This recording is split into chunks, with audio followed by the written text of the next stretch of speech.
क्या मेरी एक वीडियो थी, शायद आपने देखी हो, पता नहीं, या नज़र से गुजरी हो, 2-1.5 साल हो गया, मैंने दराज से पावर बैंक मंगवाया था। नाइस। फिर वो पावर बैंक की कॉस्ट थी कोई 5,800-900, आई थिंक 1.5 साल पुरानी बात है। और जब वो डब्बा खोला गया, मेरे सामने ही खोला था, मेरा वो एक ऑफिस का स्टाफ था दूसरा, वो मैंने उससे कहा, मैंने कहा डब्बा खोल बेटा।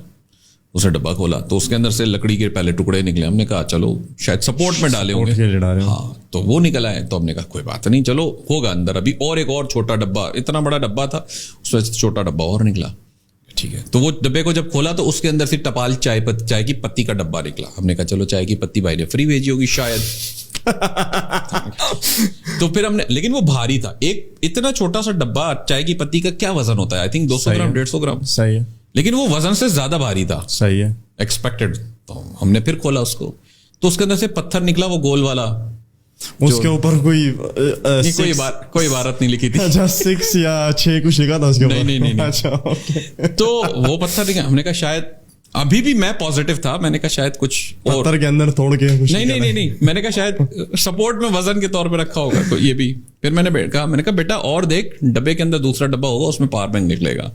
उसे डब्बा मेरे सामने उल्टा कर दे, कह रहा सर अब कुछ भी नहीं है इसमें, भाई यही था जो आपके सामने पड़ा है।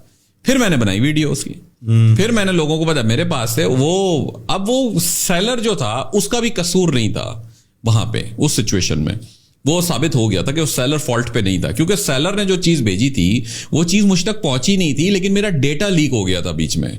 और डेटा, क्योंकि वो चीज कराची से आनी थी, उसको आने में 4 दिन लगने थे, लेकिन पहले दिन जिस दिन वो शिप हुआ उस दिन डेटा लीक हुआ मेरा। और हुआ ये कि उसी जिस दिन शिप का वो मैसेज आता है ना मेरे पास कि your product, your order is shipped, उसी दिन शाम को ये बंदा आ गया मेरे पास लेके। मैं परेशान, मैंने कहा अभी शिप हुआ सुबह कराची से आज, अभी के अभी। फिर भी वो बंदे ने 5-5.5 हज़ार दे के वो खोल दिया था डब्बा, तो खोल दिया। वो अगला बंदा लेके चला गया पैसे। पता ही ये चला कि जी डेटा लीक हुआ था, वहां से स्कैमर का जो सिस्टम था, टीम थी उनकी, उन्होंने वहां से गेम कर दिया, डब्बा पैक किया, मेरे नाम का लेबल बना के लगाया फेक, और उसके ऊपर ला के हमें वो डब्बा पहना के चले गए। तो जब ये वीडियो बनी, उस बंदे का गरीब का नंबर भी चला गया, सेलर जो था, तो खैर उसको बड़ी सारी गालियां भी पड़ गई मेरे इस वजह से। तो मैंने कहा भाई मेरे साथ तो हो गया ना हाथ, 5,500-6,500 हज़ार रुपए लेके चला गया बंदा आपका। बोला मेरा बंदा नहीं था। बहरहाल उस सेलर ने माफिया भी मांगी, उसके बाद अपोलॉजी करके उसने वो ओरिजिनल प्रोडक्ट मुझे फ्री में भेज भी दिया। उसने बोला सर आप ये तो रखें आपका, तो और दराज से भी पैसे रिफंड कर दिए। लेकिन ऐसा हो जाता है, और जाहिर सी बात है जब मेरे साथ अगर गलत हुआ, मैंने तो वीडियो बना दी, उसके वीडियो के शेयर उस वक्त 1.5 साल पहले वो वीडियो कोई 1 या 1,500 के करीब शेयर हो गई थी। और उसको कोई 900 कॉलें गई थी। कह रहा है मैंने पूरी लिस्ट बनाई हुई है, आप देखें 900 गालियां पड़ी हैं मुझे टोटल। नाइस। सेलर, बहरहाल वो कहते हैं बाद में वो बंदे पकड़े, ये ट्रस्ट डेफिसिट था, ट्रस्ट डेफिसिट, जिसकी वजह से और क्रिएट हो गया। तो बायर भी कह रहा है कि अच्छा जी मेरे डब्बे में से क्या निकलेगा, आप पहले पैसे मांग रहे हो, मैं क्यों दूं। और सेलर कह रहा है जी मैं आपको डब्बा नहीं खोलने दूंगा जब तक आप पैसे नहीं दोगे।